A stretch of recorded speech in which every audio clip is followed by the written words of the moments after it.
Springboks are back, and so are we. As you can see, I got the kit on. Ish, unfortunately, the boys didn't have such a good match. We'll get into all of that.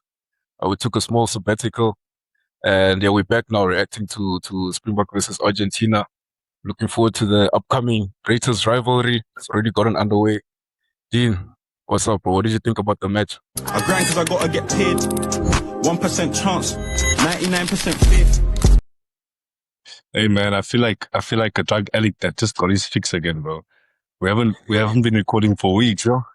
Took a break, Thanks. but Springboks are back. I'm excited for the tour. I think it's gonna be a great one. So yeah, man, I'm just excited for the tour. Yeah, no, 100%. I ended up watching the match, New Zealand versus Thomas.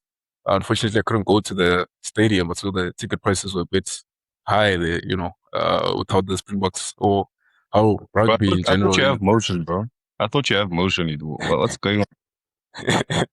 What do you mean? How is this You supposed to have get? motion and complaining about ticket prices. What's going on, bro? Must I help you out? This guy, do you even have any tickets for the matches in Joburg? We're talking about you right now. We're not talking about me. I see. Yeah, but yeah, man. I ended up watching that match. Quite a tough match out for the All Blacks. Against the Stormers, they were playing quite well. But we'll get into all of that. I want to speak about Buenos Aires, Argentina. I saw Pablo Matera and the boys crying. I knew it was going to be a tough match for the Box. We had a lot of injured players coming back, like Sasha, Iabin, Sia. They were all catching up to steam. What did you think about the performance from the boys and Argentina especially? Yeah, man. I think I was stuck in between. Did we have a bad performance or were Argentina just really good? But like the more I think about it, Argentina just were really, really good, man. Argentina put on a world-class display. They also made some changes to their lineup. They rested some players. They had some players out from injury. They had some very young forward pack, but what a performance from Argentina. I was very, very impressed by the way they played. Even for us, because we had a lot of new guys in the team, players coming back from injury like Lord, Itzabeth, these guys, Sasha that haven't played for the Springboks the whole year. So, I mean, it's expected that we were a bit rusty, and we saw that on the pitch, we were a bit rusty. But at the end of the day, man, Argentina came, they had a world-class performance, and yet we were still able to get the win. So we can't really complain.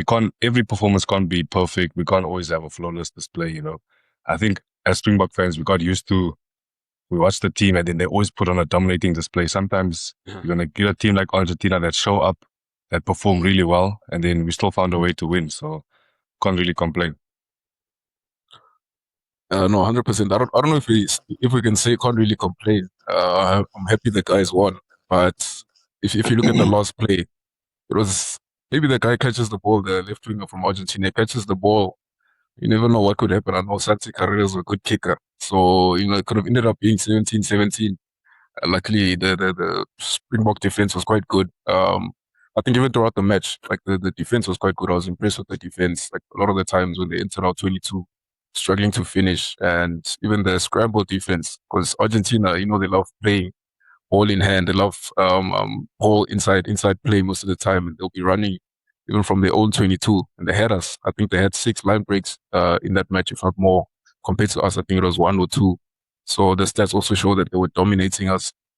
But yeah, man, what did you think about the top performers, even from a bad performance? I know Cameron Anokom, he showed off yesterday at number 8, starting at number 8, scored a try. Yeah, man, what did you think about him? I think he was quite an impact player, and Sia Kolisi also just before he went off. Yeah, I think Anokom for me, our best player on the day. He was giving me Pierce Peace vibes. I don't know if you remember Pierce Peace. Like he had a great performance. He was giving us that gain line dominance. Basically what we get when we have Visa in the 8, we didn't lose anything. Anokom came in, also got us that gain line dominance, got us the try. He was on defense. He was like everywhere. Big hits.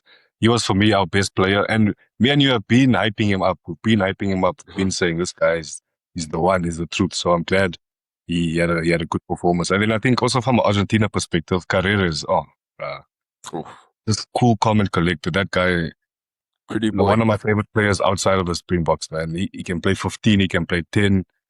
I think, a really good performance for Argentina. Matera as well as always had a good performance. But from an Argentina perspective, I think Carreras was my standout. Bailed him out at the back many times. With the boot as well, bailed him out many times. So he also had a really, really good performance. And fine margins. There was a kick in the first half where he hit the post. If that kick goes over, Yeah. then it's now we're going to halftime 13-10. It's a different game. So it was a really, really tight game. Really tight game. Argentina, like I said, they played really well. So yeah, it was a tight one, but we managed to get the win. Yeah, it was super tight, super tight. Argentina love playing at Buenos Aires, and that's obviously the Pride Boys, the two teams that love meet, love set piece, love scrum. But yeah, there wasn't too many set pieces in that match. I think there was just a lot of uh, running footy, and a lot of the times I saw the boys were struggling with handling, a lot of silly mistakes. And if you look at the match, also like I said, a lot of the players were coming back. And I think one strategy I noticed from Argentina is that they were targeting our backline a lot with their forwards. I think the line that they were running the most was against Sasha. So they're putting a lot of pressure on him in terms of defense. And then, when it came for time to attack, you could see that he was, getting a bit sluggish, looking a bit tired. What did you think about his performance coming back from that ankle injury? Yeah, I think Argentina definitely targeted that channel, especially in the first half. They ran that channel quite a lot. But to be fair to Sasha, he did stand tall on defense. He didn't miss many tackles. But I think he Yeah. had a okay performance for first game back in a long time. There was a few times where he made some rash decisions, but with Sasha, you're gonna get that sometimes. Either he's gonna do something and it might be a moment of magic or not. You don't know. That's the choice that you take with him. But I think he had more moments in this game that were not moments of magic when he tried some things, especially off the boot. He had some moments where he did some kicks where it didn't go as planned. But I think for first game back, it wasn't too bad. On defense, like I said, he stood up, even though they were targeting him. He played a lot of minutes. I didn't think he would play that many minutes. So I think a good Yeah. game back for him. Obviously, you can see he's still getting back into it. Like I said, some moments off the boot where he made a few errors, but I think it was a okay game back for him. Yeah, facts. If he's obviously coming back from injury, not everything will be perfect. But he has that partnership with Gomez Reinach. Obviously, Rassi likes playing the different combos. Reinach and then Sasha and Grant and Libok, and with his Krappies and Pollard, because they obviously play together at the Bulls. So they was obviously helping him come back into the mix. And other players were also coming back into the mix. Eben Itzebeth, Mr. Concussion. Luckily, nothing happened in that match. I saw him jumping. I think he jumped one of the tackles. I don't, I don't know if he's fully recovered. I saw him jumping into one of the tackles. He loves doing that. But he also had a decent game. The enforcer, he was one of our most physical players alongside Anokom. And then also Sia. I think Sia, you had a good game in the beginning up until he went off. Then Marco came in second half. Uh, how do you think any of those changes, like Sia coming off, affected our play? I know second half, it was Esther Hazen that also went off with the concussion, and we had to shift things in the backline, and we're playing a 6-2 whilst at that. Yeah, I think in terms of Sia, it's a bit of concern that he went off again because it looks like he's struggling to keep his fitness. He's becoming a bit of an injury-prone player. And we know he's at the back end of his career, so it is a bit of a concern. Like you said, he did have a good game before he went off. I don't think that really affected. I don't think we can say Sia getting injured is the reason why we had such a challenging performance because Mhm. he doesn't finish most games anyway. Like Rassi doesn't play in the full 80 anyway. But it is a concern that he went off injured again, and it looked like a hamstring injury. Hamstring injuries are problematic. He's going to be out for a few weeks. You can't Yeah, rush a second time. hamstring injury. When he comes back, if you rush it, he might pull his hamstring again. So, and they repetitive, like you said. So it's concerning. I don't know. Maybe he's reaching angst status. I don't know. Yeah, no, it is concerning, especially ahead of the World Cup, the Rugby World Cup next year. And they keep Russia has obviously this philosophy where as long as the player is fit, the age doesn't really matter. And when I was watching All Blacks versus Stormers, I saw Dion Fourie putting on a crazy shift, and he's 39 years of age. So I was thinking, hey, maybe he'll make the next World Cup as well. You never know. You never know. Runners.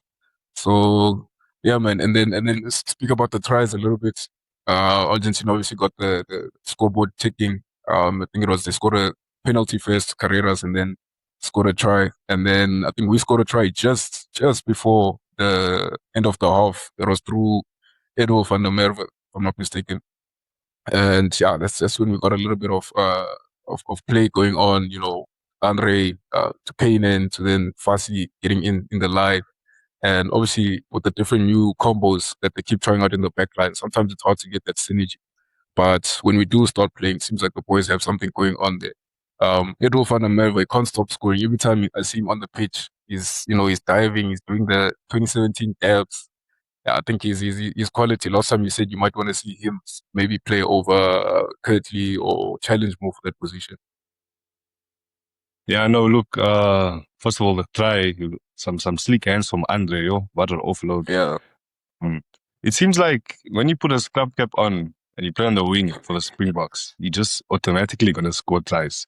I think we need to give Ethan Hooker a scrum cap because his try to game ratio is not the same, and he's the only winger we have that doesn't wear the scrum cap. So I think we need to give that guy a scrum cap.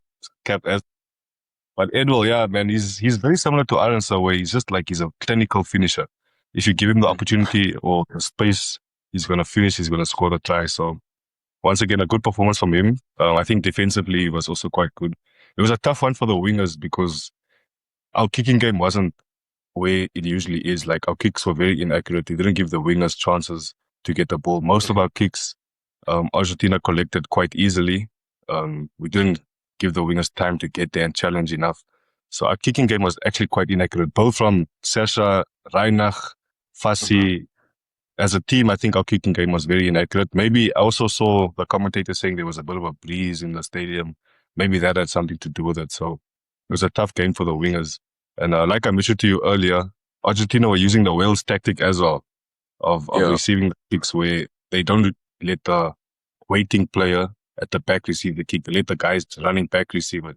And it was actually working quite well. I think that's also one of the big reasons why we struggle so much, because in other games, our kicking game is like a reliable source for us to get territory, gain momentum, lose play. But Argentina, I think they won the aerial battle, in my opinion. So we also struggle to get that front foot ball that we usually do off the boot. Yeah, no, 100%, 100%. And obviously, if you're losing the ball in the air, then that creates that scramble play, which is definitely what Argentina loves to play off. And if you looking at Argentina's style of play, it's also very similar to the All Black style of play. That running ball, they can even run from their own 22. They rarely will exit with a kick. They'll rather run it out, just on the skill set that they have. And you're correct in terms of the kicking. The tactics that they're using now, it's made our kicking very ineffective, especially when it's coming from the 9. And a lot of the times I saw Kovas, he was kicking very deep. So it was also very difficult for the players to gather the ball. And with the amount of kicking that we do, and the amount of chasing that the wingers are doing, sometimes you can see that they're tired, or they're not running as fast, and then that's easy ball to Argentina. And once they get the ball and start playing around, that's when I saw all those line breaks. And also, a lot of the times you'll find that we're in a good position in the pitch, maybe close to the 22, but then you'll find them putting up and under kick, and then obviously we then risking losing that possession. So I think we should also trust our play more, because we do have good players, especially in the back line. But yeah, man, and obviously, like I'm saying, the Argentina style is very similar to All Black style, and we're playing All Blacks. I think the first test match is on the 23rd, not the 22nd, 27th of August.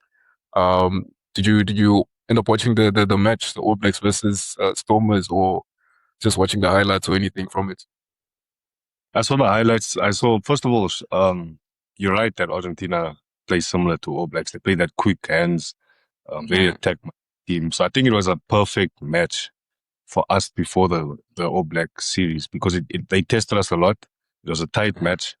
I think it was the perfect way to get into that series. I think Rassie would have probably learned a lot from that game. In terms Yeah. of the All Black Stormers game, first out, shout out Cape Town. Like what a show. I saw the lights. DHL Stadium has new stadium lights. The fans showed up. It looked lit. I won't lie. Shout out Cape Town. Great way to start the series. Almost looks like there's a bit too many All Black fans in Cape Town. Like, hey, it's a bit too much. It's always been like that. Yeah, it's always been like that. But no, man, it looked like a really great way to kick off the series. Good game as well. I did watch the highlights and watch the full game. Yeah, it was an exciting game as well. Like good attacking play from both teams. All Blacks also will have some questions after that game about themselves because the Stormers cleared my run for their money. Like you said, Dion Fourie, man of the match performance, playing like he's still 22 years old. It's crazy. That guy is probably more fit than you, man. Crazy. What? This guy, man. As you can see, I got the shirt on. I'm ready to go on. You know, the boys are in Argentina. He left the rest of us here for the test match. Get ready for the test match. No. I know you told us about we went to that 5. I'm sure you did that 5K in an hour and a half, bro. Right. I'll post my Strava. I'll post my Strava picture on the podcast. Nah, don't embarrass us. It's fine. It's fine.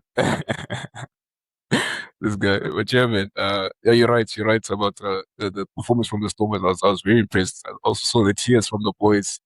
A lot of those players won't get to play All Blacks wearing a Springbok shirt.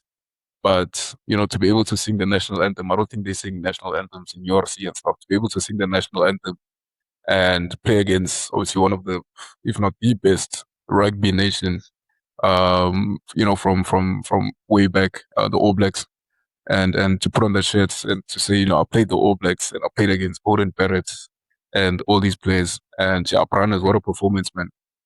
And also, the young boy, Yaquin Amit, he also had a quality match playing up against, you know, his idol, Odin Barrett. And yeah, I mean, I think they probably didn't do enough damage to them. You know, I think a lot of the club teams now, Rassi will be telling them to, you know, just make sure that you do enough damage to these players. So by the time they get to the test match, they're a bit cooked, you know. But I think they played well. They played well. And on that as well, so obviously the team that was playing in Argentina that struggled against such a good Argentina side was that one team that he set out, and then there's the team that's left here in South Africa to train and to prepare for that match. You're looking at the players like Dialendi, Cheslin Colby, you know, Malcolm Marx, the big boys. So do you think that there'll be a big shift in terms of who starts for that match against the All Blacks, or you know, which few players do you think from this match against Argentina will be there as well for that match or for the series? Yeah, I think one thing Rassie has done is he's made it impossible to guess the lineup he's going to go with. All these test matches we've had this year, every game has been a different lineup, different combination. So very hard to guess what he's going to go with, which is a good thing from our side. I think what was interesting for me is the injured players like Etzebeth, Sasha, Lord, the ones that just came back from injury. Okay, not Lord, he didn't play the full game, but Etzebeth and Sasha. What was interesting for me is that they actually ended up playing the entire 80 minutes against Argentina. So for me, I was like, first game back in months and they're playing the entire 80 minutes. Is Rassie maybe not planning on starting them for the first test? Or is he giving them the full 80 minutes because he wants to get that match firstness as quick as possible? I don't know, because usually when players come back, they won't play a full 80 immediately. So I thought that was interesting. I think definitely Marks for sure is going to come back in. I think that's one of our most vulnerable positions. Like from start to bench, there's a big gap between Marks and the other hookers. Colby for sure will obviously come into the starting lineup. I have a feeling, I think he's going to start Mani for the first game. I really think he's going to start Mani for the first game. Mani had a good performance against the All Blacks previously, so we know he can handle that game. But I think he's going to start Mani. I don't think he's going to rush Sasha back. But we'll see. It's hard to guess with Rassie. I don't know. I really don't know. Jesse Kriel will definitely come back in as well. Dialendi will come back in. I think that will be our center pairing. But yeah, quickly. I don't know. What do you think? Who do you think he's going to go with? Yeah, same. I think he obviously has a plan for the guys that are still here. You look at the front row. I don't know if Ox will be back for that match. He had that injury. In place of him, obviously, you thinking of the likes of Thomas Tutoy, he can play loose or tighted. Thomas Tutoy, Vilko, and Malcolm Marx will obviously most probably be the starting front row, and then the locks. The big guy, Mr. Concussion, is back now, so and he had a good match. If he's out for, if he could play for the full 80 minutes, I think that guy can play any time of the day, man. He's a fit guy, as big as he is. And I'm thinking obviously he'll go back to Ruan Nokia. So I think as much as you can't know what Rassie is up to, for some positions you know that these players are set. Like obviously Peter Steptoe is gonna be in there. See, I'm not sure now with the injury. Calder Villiers it's obviously been looking really good. And the number 8 spots, as much as Cameron played good, I don't think he's taking Jasper out of that spot. So yeah, man. But I wonder what preparation they're gonna get ahead of the first test match, because All Blacks obviously be playing these matches against the club teams, but the Springboks are not gonna be playing, or the main Springboks are not gonna be playing any of the or any team at all. So I think that might also play a big factor in that first test match in terms of just like continuity. What do you think? Yeah, I think it's an opportunity that we missed. The fact that we're not gonna have another game before the first match. Like, are we gonna have that match fitness? The All Blacks are gonna come into there after back-to-back games. They're gonna be fit, Yeah. ready. So it's a bit of an opportunity missed, but I guess it's also a good thing. It gets time for us, for the injured players to recover and all of that. But we'll see. Maybe it works in our favor that maybe the All Blacks will be fatigued. I don't know, because they're going to play quite a lot of games. They're going to be coming up to Joburg. We know the altitude is an issue. So maybe it will work in our favor. Maybe it will make them a bit fatigued. But I personally think we should have had another game in between. But yeah, it's going to be interesting. Like you said, some positions are set in stone. We know the guys like Peter Steff that are going to play. Hopefully Anokom still gets a spot on the bench. I think he could be a good impact player off the bench. Yeah, But for we'll sure. see, man. We'll see. It's going to be very, very interesting. I'm excited for this tour. I'm really excited for this tour. Yeah, no, I'm super excited as well. Yeah, no, the altitude also gets me when I pull up that side and play five stuff. The altitude's getting you away when you go out at night to the clubs. You're feeling the altitude. This guy, we're not talking about altitude, the club. Relax. No, you gotta move the ship. But yeah, man. Yeah, we super excited about the tour. If you know anybody, if you're watching, you know anybody that's linked to either the Springboks, the All Blacks, or just Saru in general, and you can plug us some access or something. Let us know. Let us know in the comments. Also, let us know what you guys thought about the match yesterday, Springboks versus Argentina. So close to ruining their reputation if they drew or if they lost. I think a lot of shotguns would be on Rassie's head. Luckily, they won, but I think you'll have a lot of stern words for the boys. And yeah, man, in preparation for the tour, we're doing a campaign where we comparing each position, the players for the All Blacks and the players for Springboks. For example, we'll do the wings. We'll say Tristan Kobe or Will Jordan, and have you guys pick. We're running it on our social media, so check it out in the comments. Say which one is your favorite player, and by the end, we'll do a combined 15 where we'll put out the best 15 players from the two teams. And then maybe at the end as well, we'll do a combined top performers from the tournament or from the rivalry. We're looking forward to it. Dean, that side, I know they're playing a few matches there. Ellis Park, I think, I'm not sure if they're playing at Loftus. They're playing against Bulls and they play against Lions. You're attending any of the matches? I don't know. I want to attend. They are playing at Loftus. I want to attend the Loftus one. Hey, but those ticket prices are a bit crazy. But Yeah. I'll see. And if not, like I said in the other episodes, I'll go to the fan parks, do some interviews. One thing that you also didn't mention is for the upcoming weeks on TikTok, we might be doing a live watch along of the games. So, So check out for that on our account as well. I think that's gonna be interesting. Engage with us.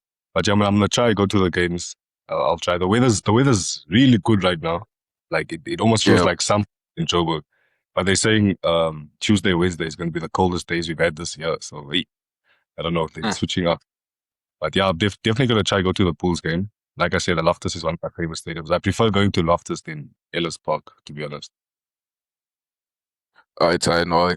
You let me know. You let me know. And then what's going on there with the outfit? We're doing a sports podcast here. You're busy wearing what is that? Wimpy Pick and Pay.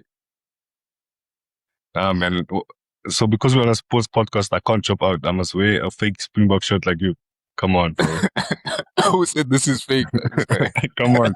I know where you got that shirt. I know you got it by the market. I know you. Those guys sell real stuff, but you know you've been living here for. I'm sure Hey. yours has the wrong anthem on the jersey, but doesn't even have our anthem. This guy. Hey. Yeah, man. Yeah, just like Jane said, watch out for our TikTok. We'll be doing watch alongs. Watch out for any live content. If we end up going to fan parks or anything like that. And yeah, man, just engage. Let us know in the comments what you guys think of the tournament. And also the Springboks in general and Argentina as well, the Argentina match. What you guys are looking forward to, man. And yeah, man, this is the big fixture. We'll be catching up next week, probably catching up on the All Blacks match against the club teams that they play, and also building up some more to the rivalry. Dean, any last words before we out? Nah, you covered it. Also, stay tuned. Premier League season is creeping up. We'll be back with a football podcast as well. Curry Cup is also out right now. Curry Cup is out right now. If you can, get out, support the teams. Stadiums are looking about end to you. But yeah, we'll catch you guys next week. Same time, same place.